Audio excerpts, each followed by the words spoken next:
te Sëtu Mbër ak Abo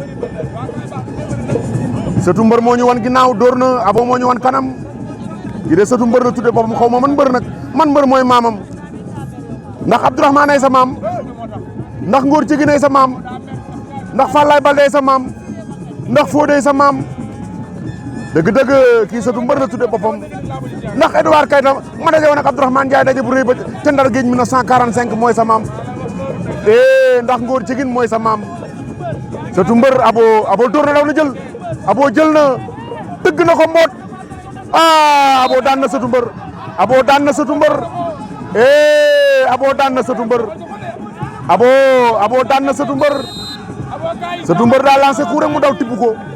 bi mooy sama 5 combats. waaw 5 victoires. 5 combats 5 victoires. ama mbapat booy bëgg a dee. booy bi mënu maa téye.